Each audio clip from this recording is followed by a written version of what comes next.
Suratul An'am 3 নম্বর আয়াতের ভিতরে বলেন আলহামদুলিল্লাহ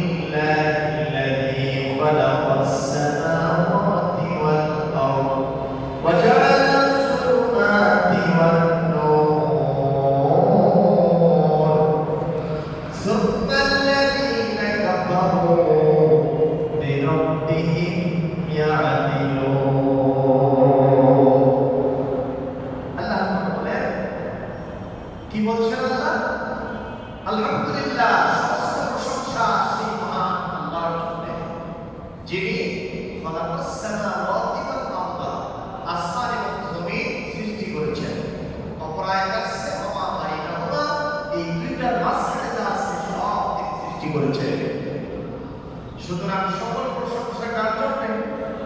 শুধু তাই নয়, তিনি অন্ধকার সমূহ সৃষ্টি করেছেন, অন্ধকার সমূহকে তৈরি করেছেন, নির্ধারণ করেছেন, প্রস্তুত করেছেন, আলোকেও তিনি প্রস্তুত করেছেন, নির্ধারণ করেছেন, তৈরি করেছেন। আলোর স্রষ্টাকে, অন্ধকারের স্রষ্টাকে। এই আয়াতে অন্ধকারকে বহুবচন শব্দ দিয়ে ব্যবহার করেছে, আরবি গ্রামারের কায়দা বহুবচন। আর নূর শব্দের বহুবচন আনোয়ার, কিন্তু কোরআনে কারিমে আল্লাহ কোন জায়গাতে আনোয়ার শব্দ বলেন না, সবসময় নূরকে এক বচন বলেছেন। কয় বচন বলেন? আর জুলমাতকে, অন্ধকারকে, অন্ধকার শব্দ আরবিতে যেটাতে আসে এটা বহুবচন ব্যবহার করেছেন, কিন্তু আলো যে জ্যোতির আরবি যে প্রতিশব্দ কি বলে সমর্থক শব্দ আরবি যে আপনার মিনিং সেটা হলো নূর। মানে কি বল? নূর। এটা কয় বছর? এক বছর। What is the cause? মানে সালাত কি কারণ? এই কারণে মুফাসসিরদের তাফসীর করতে হবে। সুবহানাল্লাহ। আপনারা আমাকে জবাব দেন, একটা পরীক্ষায় ছাত্রগণ পরীক্ষা দিচ্ছে, এখন অঙ্ক পরীক্ষা দিতে গিয়া অঙ্ক যদি ভুল হয় রেজাল্ট কি সকলের এক হবে? জোরে বলে এক হবে? কয় হবে? বিভিন্ন রকম রেজাল্ট হয়ে যাবে, কিন্তু অঙ্কটা শুদ্ধ হয় নাই। আর অঙ্ক যদি শুদ্ধ হয় সবার রেজাল্ট এক হয়ে যাবে। সুবহানাল্লাহ। আল্লাহ রাব্বুল আলামিন বলতে যাচ্ছেন, অন্ধকার সমূহ অর্থাৎ আলোর পথ একটা পথই হবে, কিন্তু অন্ধকারের পথ একটা হবে না, শত পথ হবে। কত পথ হবে? শত পথ হবে, হাজারো পথ হবে। কারণ অন্ধকারের স্রষ্টা হলো শয়তান, আর আলোর স্রষ্টা হলো আমার আল্লাহ। প্রশ্ন হতে পারে, আপনি তো বললেন যে আল্লাহ অন্ধকার বানিয়েছে, আল্লাহ আলো বানিয়েছে। আসলে আল্লাহ পাক অন্ধকার বলতে এইটা বুঝেন না আপনি, যে সন্ধ্যা ঘনিয়ে আসে, সূর্য পশ্চিম আকাশে অস্তমিত হইলে যে অন্ধকারটা নেমে আসে, এর মানে অবশ্যই অন্ধকারটা। আমার কথা কি বুঝলেন? এর মানে হলো পথের অন্ধকার, পথের আলো, হেদায়েতে আর দালালাতে। আমরা যখন নতুন মানুষ শিক্ষিত হই, আমার সামনে যদি কোনো বই পুস্তক দেওয়া হয়, আমি পড়তে জানি না, তখন আমি কি করি? চোখে কি দেখতেছি? পথ দেখি না, অন্ধকার দেখতেছি, ঠিক কি না? আপনার সোচ করে থাকলে, অনুপরিমাণ জিনিস করে থাকলে লোকটা কি বলে? সেটা দেখতে পায়। কোনো প্রকারের মাইক্রোস্কোপ যন্ত্র লাগে না, চশমা লাগে না, এমনিতে কিন্তু পড়ালেখা দেখতে পাচ্ছে না, কারণ চোখের ভিতরে কি নাই? জ্যোতি নাই, আলো নাই। সুতরাং আমরা কি বুঝলাম? এই অন্ধকারের আলো মনে হচ্ছে হেদায়েতের আলো, আর গোমরাহির অন্ধকার, মতবাদ, ইসলাম এই পৃথিবীতে আছে না নাই বলেন? আমরা একটাই বলবো, ইসলাম ছাড়া যত মতবাদ আছে, যত ইসলাম আছে, যত মতাদর্শ আছে, সবগুলো অন্ধকার। কেবলমাত্র শুধুমাত্র ওয়ান রিফর, ইসলাম হলো আলো। ওই সবগুলো যেহেতু অন্ধকার, এই জন্য বলতেছে আর ইসলাম যেহেতু একটাই আলো, এই জন্য নূর শব্দ কয় বছর? এক বছর। বলি আলহামদুলিল্লাহ। কথাটা কি বুঝতে পেরেছেন আপনারা? এই জন্য আমরা ওই সমতা বিভক্ত বিভিন্ন আলো থেকে যে সুস্থ অন্ধকারের পথগুলি তৈরি হয়েছে, এই অন্ধকারের দিকে আমরা শুনবো। আমরা একটা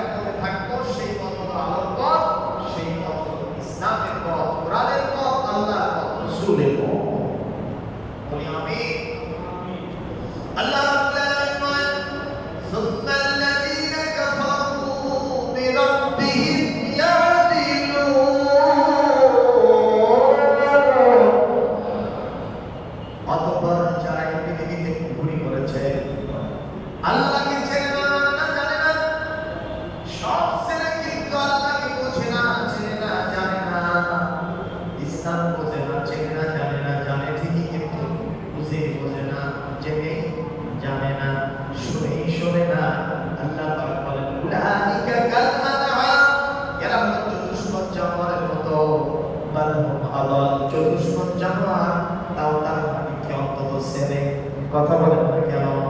একটা নির্দিষ্ট জানোয়ার কুকুরটাও তার বাড়ির মালিককে চেনে, চিনতে পারার সাথে সাথে আগে না চেনার কারণে যদি কেউ ফোন করেও থাকে অন্ধকারের কারণে, যখন চিনতে পারে তখন তার চতুষ্পার্শ্বে ঘুরে গেছে তারে আর বলতে থাকে, আই এম এক্সট্রিমলি সরি, আমি দুঃখিত যে আপনারে চিনতে পারি নাই। কুকুরও তার মালিককে চেনে, কিন্তু এই পৃথিবীতে এমন কিছু মানুষ আছে কুফার মুশরিক, এরা আমার আল্লাহ কেউ চেনে না, মালিক কেউ জানে না, এরা চতুষ্পদ জানোয়ারের চাইতেও নিকৃষ্ট। কে বলেছে? প্রিয় উপস্থিতি, এ কারণে কাফেরদের সম্পর্কে আল্লাহ বলেন, সুবহানাল্লাযী কাফারু বিরাব্বিহিম ইয়াদিলুন।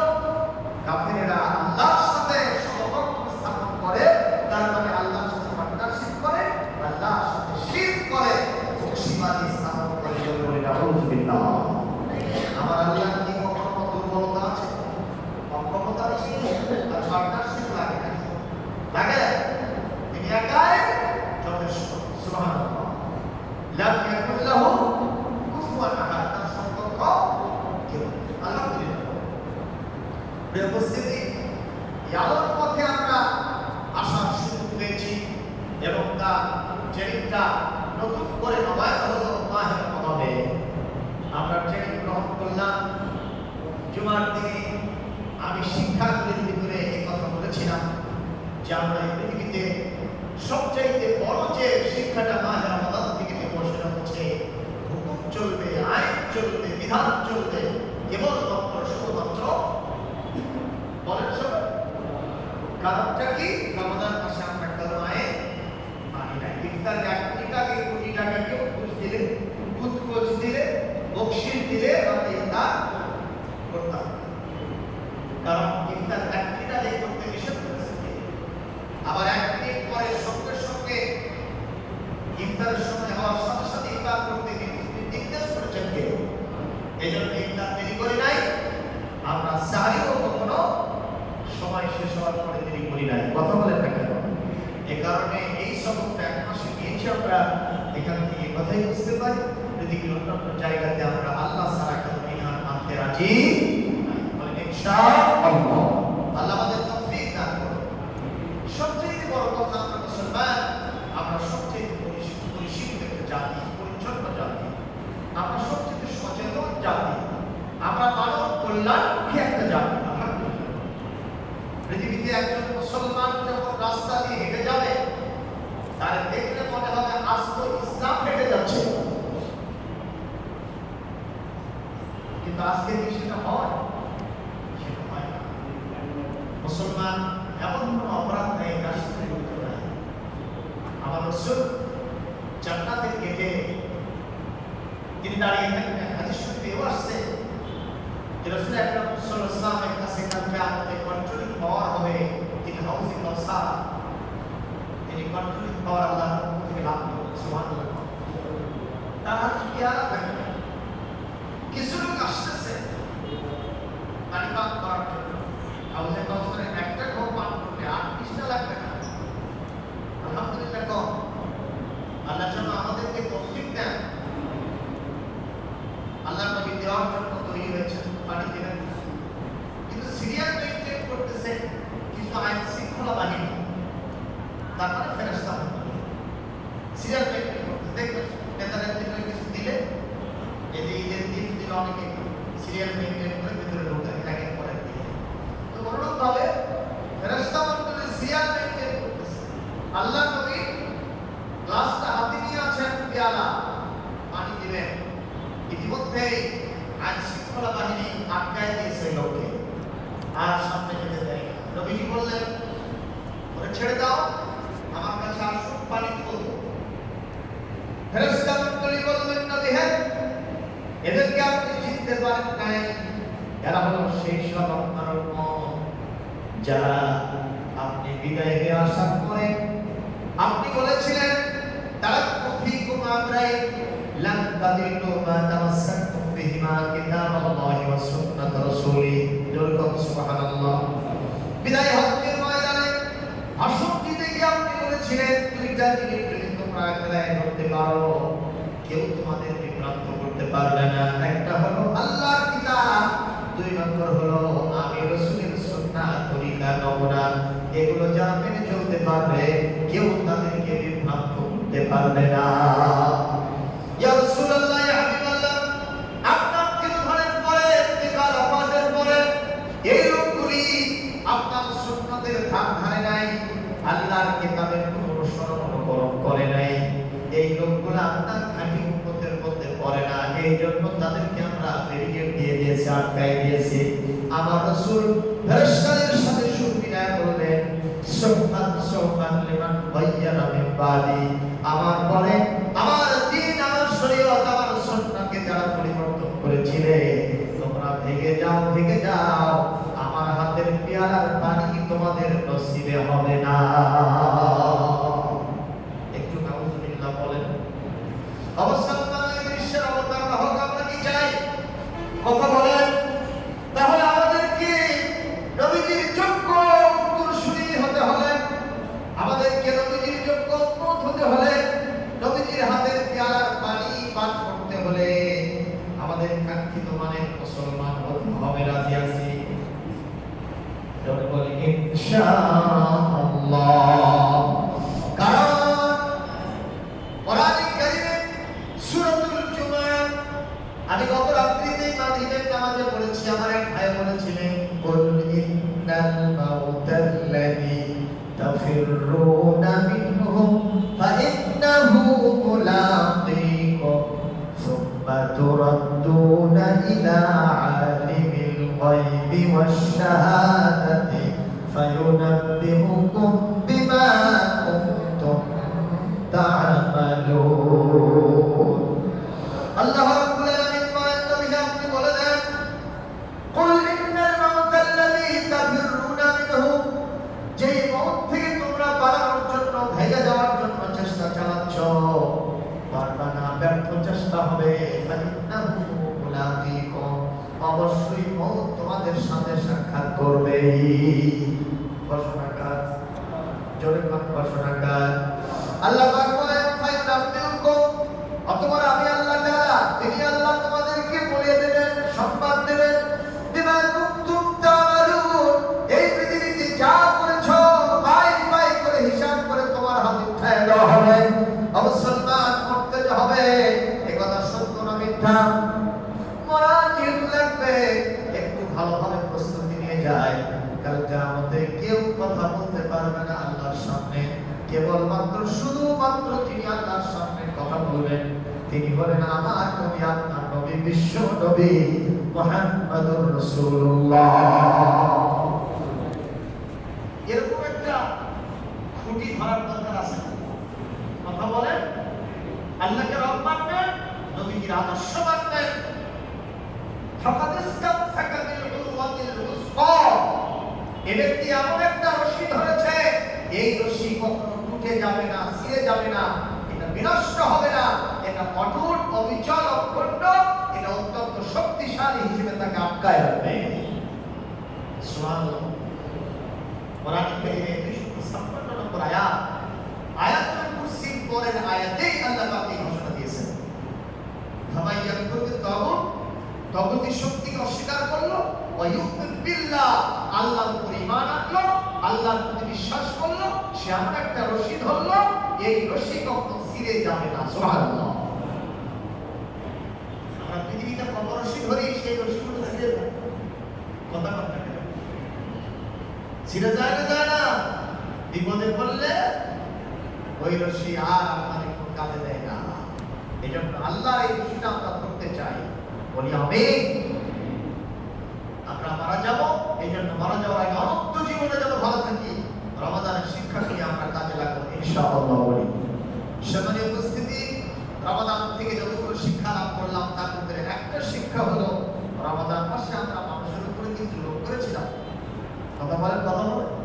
রমাদান মাসে আমরা মানুষের উপরে জুলুম করি নাই, বরং বলা হয়েছিল যে যদি কোনো খাফফাফা আন মামলুকে, যদি কোনো ইন্ডাস্ট্রির মালিক কিংবা অফিসের বস সাহেব, তিনি যদি তার শ্রমিকদের, তার কর্মচারীদের কর্মক্ষেত্রে কমায় দিতে, একটু বোঝাটা হালকা করে দিতে পারেন, আল্লাহ রাব্বুল আলামিন কাল কিয়ামতে জাহান্নামের লাগামকে তার থেকে উঠায় নেবেন। সুবহানাল্লাহ। কাজেই আমরা কারোর উপরে জুলুম তো করি নাই, বরং ইহসান করেছি, ইনসাফ করেছি। সুবহানাল্লাহ। জুলুম এর মানে কি? জুলুম শব্দের অর্থ হলো ওয়াজনু শাইইন ফি গায়রি মাহাল্লিহি, যে জিনিসটা যেখানে রাখতে হবে সেটা ওই জায়গায় না রেখে আরেকটা জায়গায় রাখার নাম হলো জুলুম করা। কথাটা ভালো করে বুঝেন, যে জিনিস যেখানে রাখতে হবে সেটা ওই জায়গায় না রেখে যদি আরেক জায়গায় রাখেন তাহলে ওই জিনিসের উপরে কি করা হয়? বলেন বলেন। জুলুম করা। এই চশমাটা কোথায় থাকবে? সবাই বলেন। চোখে থাকবে। কিন্তু সেই চশমাটা যদি আমরা অনেকে মাথায় রাখি না, দেখবেন মশার নিয়ে থাকে মাথায় রাখে, আমি অনেকে তার সমস্যাটা কি হবে? চশমার উপরে জুলুম করছে, এক জায়গায় রাগ করবো, একটা ঝাঁকুনি মারবো, মাথা থেকে পড়ে গিয়ে আর একটা চোখে লাগলো, মুখে লাগলো, নাকে লাগলো, চশমাটাও ভাবলো আর একটা ক্ষতি হলো। কথা কথা এই গতকালকে আমার ঘটনা, আমার গতকালকে রিক্সা দিয়ে উঠেছি, একটা অফিসে যাবো, চশমাটা আমি এখানে রাখছি পকেটে,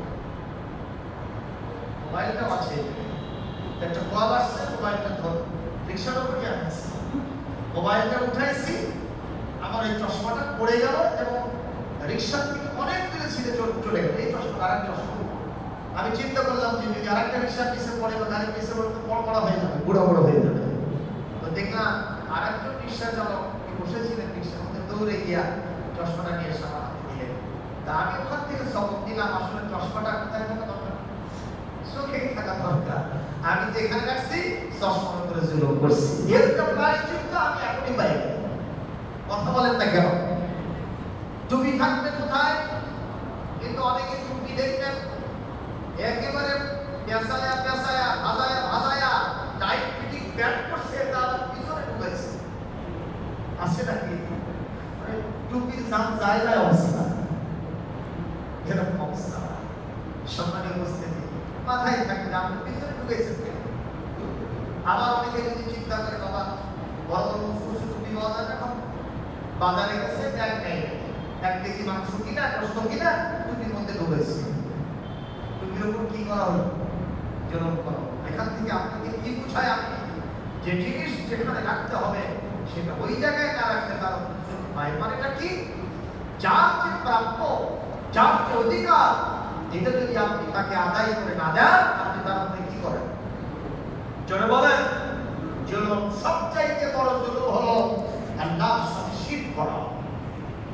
তার সাথে কোরআন কারীম থেকে জেনে নেন, সূরা আল-আনআম 82 নম্বর আয়াত, আল্লাহ রাব্বুল আলামিন বলেন, আল্লাযীনা আমানু ওয়া লাম ইয়ালবিসু ঈমানাহুম বিযুলমিন উলাইকা লাহুমুল আমনু ওয়া হুম মুহতাদুন। আল্লাহ রাব্বুল আলামিন বলেন, যারা ঈমান এনেছে, ঈমান আনার পরে ঈমানকে জুলুমের সাথে মিশায় নাই, জুলুমের সাথে ঈমানকে মিশায় নাই, তার মানে হলো ঈমানকে যারা লাম ইয়ালবিসু ঈমানাম বিযুলমিন আইন শিরকে, শিরকের সাথে ঈমানকে মিশ্রিত করে নাই, এই সব লোকের জন্য আছে নিরাপত্তা। ওরা হেদায়েতের রাস্তায় থাকলো, ওরা কাল কিয়ামতে নবীর হাতের সুপারিশ ওই পেয়ালার পানি পান করে জান্নাতে চলে যাবে। চলে বলেন সুবহানাল্লাহ। তাহলে ঈমান আনার পরে আল্লাহর সাথে কোনো শিরক করা যাবে? শিরক করলে সমস্ত আমলগুলো বরবাদ করে দিবেন কে? চলে বলেন, বরবাদ করবেন কে? ওই মানুষের জন্য জান্নাতকে হারাম করবেন কে? আর জাহান্নামকে ওয়াজিব করে দিবেন কে? এজন্য ঈমান আনার পরে জুলুমের সাথে ঈমানকে মিশাবো না, তার মানে ঈমানের সাথে শিরকে কখনো মিশাবো না বলি আমি। এটা 1 নম্বরে বুঝে না। 2 নম্বর, এই পৃথিবীতে সবচাইতে বড় জালেম কারা? আল্লাহ রাব্বুল আলামিন কোরআন কারীমে সূরাতুল বাকারা 1 আয়াতের ভিতরে ইরশাদ করেন, ওয়ামান আযলামু মিম্মান মানাআ মাসাজিদাল্লাহ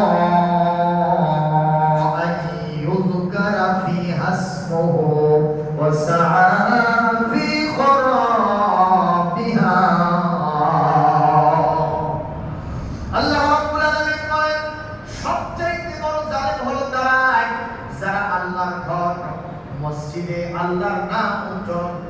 বাধা দেয়, আল্লাহর ঘরগুলোকে ধ্বংস করার জন্য সবচেয়ে বেশি তৎপর থাকে, এই লোকেরা হলো পৃথিবীর মধ্যে শ্রেষ্ঠ জালেম ঘোষণাকার। আসলাম শব্দ এসে তাফসীরের শিরা সুপারলেটিভ ডিগ্রি। ওই ব্যক্তির চাইতে বড় জালেম আর কেউ নাই যে ব্যক্তি আল্লাহর ঘরে আল্লাহর নাম উচ্চারণ করতে বাধা দেয় এবং আল্লাহর ঘরগুলোকে ধ্বংস করার জন্য তৎপর থাকে। এরকম লোক পৃথিবীতে আছে না নাই? বলে এটা কি খুব বাসার খবর না টাটকা খবর? বলেন তো কোথাকার খবর? এই তো আপনারা বুঝতে পারছেন। আহা, প্রিয় ভাইরা, ফিলিস্তিনের অবস্থা আজকে কি? আপনারা বলেন ফিলিস্তিনে যে মসজিদটা আছে, এই মসজিদটা কি আসলে ইহুদি খ্রিস্টানদের? এটা মুশরিকদের? এটা আর্যদের? এটা শিরকদের? এটা হিন্দু বৌদ্ধদের? এটা কার? আল্লাহর ঘর মুসলমানদের জন্য। সুবহানাল্লাহ। পৃথিবীর সমস্ত নবীদের মুরসালিন ও আম্বিয়া আলাইহিস সালামদের পদধূলি করেছে এই মসজিদে। কোরআন কারীমে 3টা মসজিদের কথা আল্লাহ সরাসরি উল্লেখ করেছেন, বিশেষ করে 2টা মসজিদের কথা, তার মধ্যে মসজিদে হারাম কাবা শরীফ আর একটা মসজিদুল আকসা। সুবহানাল্লাহ। আর মাসাজিদ শব্দ যখন বলেছেন এর ভিতরে আমার বাইতুর রহমান মসজিদটাও আছে। সুবহানাল্লাহ জোরে বলেন। আজকে সেই মসজিদে আমার ভাইয়ের নামাজ পড়বে, সেই মসজিদে আমার ভাইয়ের তারাবির জামাত পড়বে, ঈদের নামাজ পড়বে। ইহুদিবাদী ইসরায়েল সেটা সহ্য করছে না। আজকে সর্বশেষ ইহুদিদের দোসর এবং পৃথিবীর সর্বশ্রেষ্ঠ সন্ত্রাসী হিসেবে আবির্ভূত হয়েছে বেনিয়ামিন নেতানিয়াহু। ঠিক কিনা বলেন? সে বলেছে এখানে মুসলমানদেরকে আমরা নামাজ পড়তে দিব না। এ পর্যন্ত এই যে গত 10 তারিখ থেকে যে শুরু হয়েছে, 3টা মসজিদ অলরেডি ধ্বংস করে ফেলেছে আর অসংখ্য মসজিদকে ক্ষতিগ্রস্ত করে ফেলেছে। আপনারা দেখেছেন মিডিয়ার পর্দায়, প্রিন্ট এবং ইলেকট্রনিক মিডিয়ায়, সামাজিক যোগাযোগ মাধ্যমে ছড়িয়ে গেছে, আযান হচ্ছে, বম্বিং শুরু হয়ে গেছে, মসজিদ উড়ায় গেছে।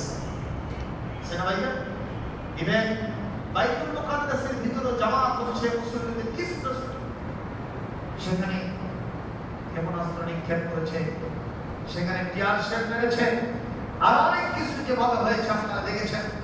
মাত্র এই কয়েকদিনে 10 তারিখ থেকে পর্যন্ত প্রায় 250 মুসলমানকে নির্বিচারে গুলি করে শেষ করে দিয়েছে।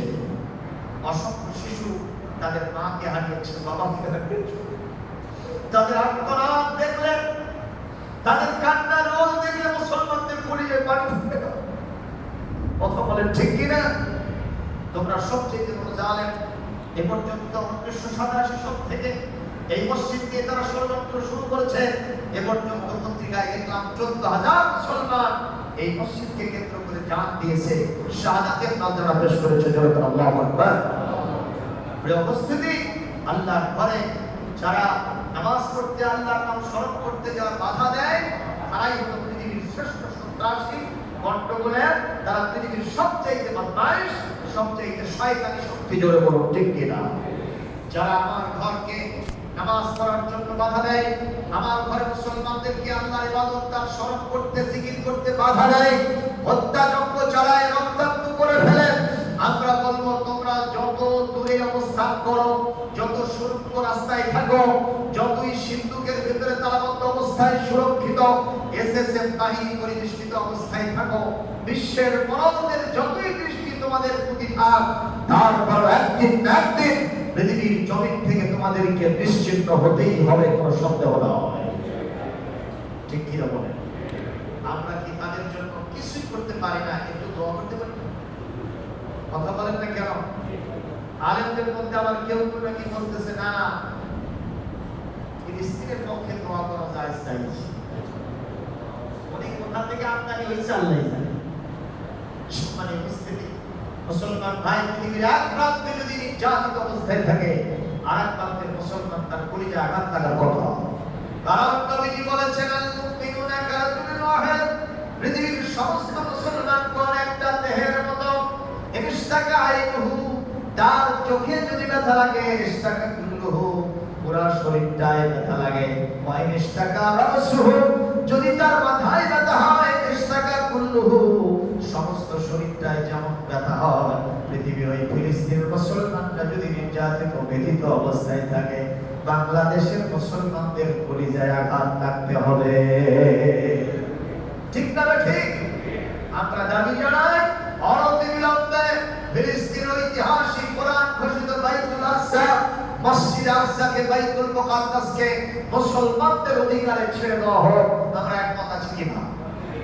আল্লাহ পাক কবুল করুন বলে আমিন। কোরআন কারীম সূরা বানী ইসরাঈলের 1 নম্বর আয়াতে আল্লাহ পাক এই মসজিদের ঘোষণা দিয়েছেন। সুতরাং আমি আবার বলি, আল্লাহর ঘরে যারা নামাজ পড়তে, আল্লাহর দাসত্ব গোলামি করতে বাধা দেয়, তার সবচেয়ে বড় কি? আর বলেন, আর জালেম শক্তিকে পছন্দ করেন না কে?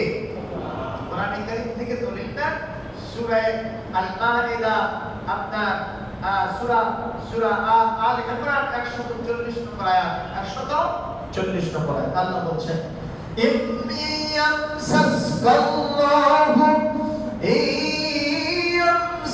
ইয়ামসাসকাল্লাহু ওয়া ইয়ামসাসকা বিদুররিন ফালা কাশিফা লাহু।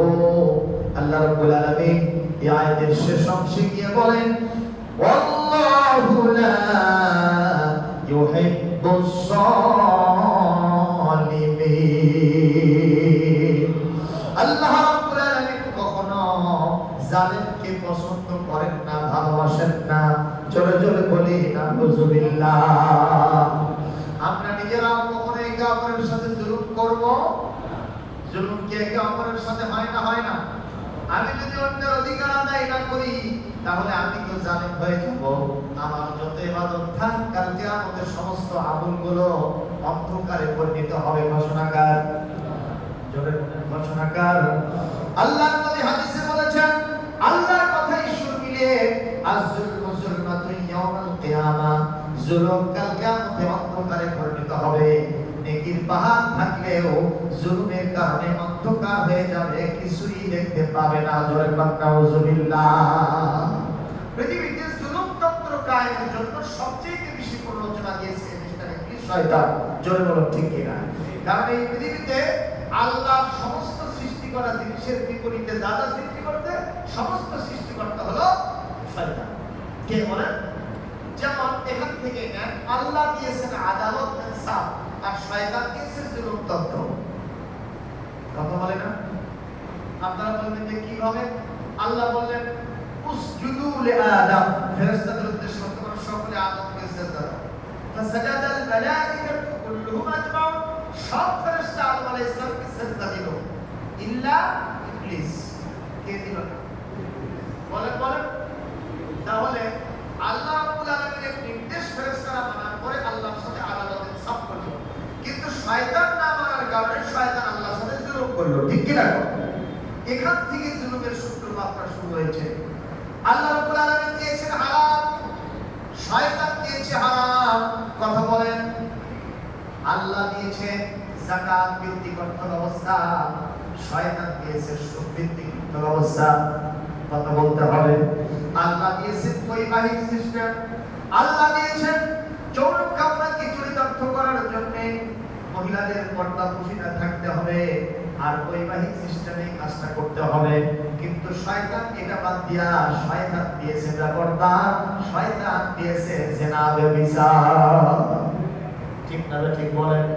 ঠিক না? ঠিক বলেন। আল্লাহ দিয়েন বিনয় নম্রতা। বিনয় নম্র যদি কোনো মানুষ হতে পারে, ওর মর্যাদা আকাশ চুক্তি হয়ে যায়। কে করে দেয়? আর শয়তান দিল তাকাব্বুরি, শয়তান দিল অহংকারী, শয়তান দিল গ্রাভিটি। কারণ আল্লাহ যখন জিজ্ঞেস করলেন শয়তানকে, একটু কথা বলো তো, আমি তোমাকে আদমকে সিজদা করতে বললাম, কেন করলে না? কি তোমার সমস্যা? সে বলল, আনা খায়রুম মিনহু, আই অ্যাম বেটার দেন হিম, আমি তার থেকে অনেক ভালো। কেমনে তুমি ভালো হইলা? বলে, খালাকতানি মিন নারিন ওয়া খালাকতাহু মিন তিন, আমাদের সৃষ্টি করেছেন আগুন দিয়া, আর তার সৃষ্টি করেছেন আপনি মাটি দিয়া। সুতরাং আমি আগুন দিয়ে সৃষ্টি হওয়ার কারণে মাটির সৃষ্টি আগুনের চাইতে আমি ভালো। তাও কি না বলবেন না? কেউ কি নিজেকে কখনো ভালো বলতে পারবে? কে ভাবা, কে মন্দ, কে জানে? যারা বলেন কোরআনে কারীম থেকে দলিল দেন সূরাতুন নিসা 49 নম্বর আয়াত আল্লাহ পাক ঘোষণা করেন আলাম তারা ইলাল্লাযীনা ইউযাক্কুনা আনফুসাহুম বালিল্লাহু ইউযাক্কি মান ইয়াশা ওয়া লা ইউযলামুনা ফাতিলা। আল্লাহ রাব্বুল আলামিন বলেন, নবী আপনি কি সেই সমস্ত লোকদেরকে দেখেন নাই যারা নিজেদেরকে সবচেয়ে বেশি ভালো মনে করে, পরিশুদ্ধ মনে করে?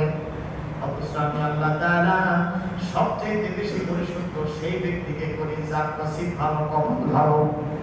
এটা আমার দায়িত্ব, আমি পরিশুদ্ধ করি। যে বলে আমার থেকে নিজেই ভালো, এই ব্যক্তি সবচেয়ে বড় কালো ঘটনাকার। যে বলে অন্যের চাইতে আমি ভালো, এ হলো সবচেয়ে কালো ঘোষণাকার। আল্লাহ বলে যার যে পাওনা আমি তাকে সেইভাবেই বুঝায় দেই, ওয়ালা ইসলামুনা ফাতিলা। আমি তার প্রতি ওই যে খেজুরের আটির উপরে দেখবেন, আটি যখন শুকায় যায় ওখানে পাতলা ফিনফিনে একটা পর্দা থাকে, থাকে নাকি ভাইজান? এটাকে বলা হয় আটি ফাতিল, ফাতিল। আল্লাহ বলেন আমি এতটুকু জুলুমও কোনো মানুষের উপরে করি না। সুবহানাল্লাহ বলবেন না? এতটুকু জুলুম আমি করি না। যার যার পাওনা আমি আল্লাহ সেটাকে তাকে দিয়ে দিই। সুবহানাল্লাহ। বরং পাওনার চাইতে আমি বেশি দিয়ে দেই। ঠিক কিনা বলেন? একটা মানুষের খেয়ে পরে তার পরিবারকে সুন্দরভাবে চলার জন্য, স্ট্যান্ডার্ড মেইনটেইন করে চলার জন্য একটা মানুষের যদি কৃষক হয় তাহলে 40 বিঘা 50 বিঘা জমি হলেই যথেষ্ট। অথচ ওনার 500 বিঘা জমি। আল্লাহ কি কম দিয়েছেন নাকি? কথা বলেন না কেন? আল্লাহ বেশি দিয়েছেন। এরপরে আপনি প্রশ্ন করতে পারেন, হুজুর ওনাকে তো 50 বিঘা দিয়েছে, আমাকে তো 1 বিঘা দেয় নাই। 200 বিঘা 500 বিঘা দিল, আমার 1 বিঘা দেয় নাই, কি হলো? আপনি তো এই জায়গায় দেখবেন, অন্য জায়গায় আল্লাহ বলতেছেন অফি আমওয়ালিহিম হাক্কুল লিসাইল ওয়াল মাহরুম কাইলা ইয়াকুনা দুলাতান বাইনাল আগনিয়াই মিনকুম। যার 50 বিঘা আছে, যার 200 বিঘা 500 বিঘা আছে, আমি তোমাকে মাহরুম করেছি, ওই সম্পদের মধ্যে তোমার অধিকার আমি আল্লাহ রেখে দিয়েছি। তাহলে আল্লাহ কি ইনসাফ করলেন না? কথা বললেন না কেন? যার পাওনা আল্লাহ বড়াই করতে হিসাব করে দিয়েছে। একজন মানুষের সুন্দরভাবে চলার জন্য, ধরেন ভালোভাবে ঢাকা মহানগরীতে থাকার জন্য, চলার জন্য 1 লক্ষ টাকা বেতন করলেই যথেষ্ট। এমন অফিসার আছে দেখবেন 2 লক্ষ টাকা বেতন পায়, 1.5 লক্ষ টাকা বেতন পায়, আছে না নাই? কম যা পাওনা তার থেকে বেশি দিয়ে দিচ্ছে না তখন। কাজে আমার আল্লাহ জুলুম করবেন কেন? আমার আপনার বডি ফিটনেস দেখলেই তো মেডিকেল সায়েন্সে ডাক্তাররা কি বলেন, আপনার কিডনি 2টা দিয়েছে আল্লাহ, যদি একটা ড্যামেজ হয়ে যায় আর একটা দিয়ে কিন্তু চলে। সুবহানাল্লাহ বলবেন না? আমাদের খাদ্য নালী 22 ফিট লম্বা, কত ফিট? জোরে বলেন। এটা 4-5 ফিট হলেই যথেষ্ট, ডাক্তার বলেছেন। সেখানে আল্লাহ পাক 22 ফিট লম্বা কেন করলেন? আপনার এইটা যদি কাটতে কাটতে কাটতে কাটতে একেবারে 15 ফিট পর্যন্ত কাটা যায়, তারপর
শেষ করে দিচ্ছি। শুধুমাত্র আপনাদের উদ্দেশ্যে কথাই বলতে চাই, আজকে আমরা কখনো জালেম হব না, পারলে আমরা মাজলুম হব। কি হব? কি হব বলেন? মাজলুম হব, কারণ মাজলুমের জন্য সাহায্য আছে কার? বিশ্বনবী হাদিসের ভিতরে বলেন ওয়াত্তাকি দাওয়াতাল মাজলুম, এই পৃথিবীতে যারা মাজলুম তাদের দোয়া থেকে তোমরা নিজেদেরকে আত্মরক্ষা করো, নিজেদেরকে বাঁচাও। কারণ ফাইন্না বাইনাহু ওয়া বাইনাল্লাহি লাইসা হিজাব, তার মাঝে এবং আল্লাহর মাঝে কোনো পর্দা নাই। মাজলুম যখন দোয়া করে কারেন্টের মতো আল্লাহর দরবারে কবুল হয়ে যাও। সুতরাং জালেমদেরকে সতর্ক হতে হবে আর মাজলুমদেরকে আল্লাহর শুকরিয়া আদায় করতে হবে। আমরা জালেম হব না।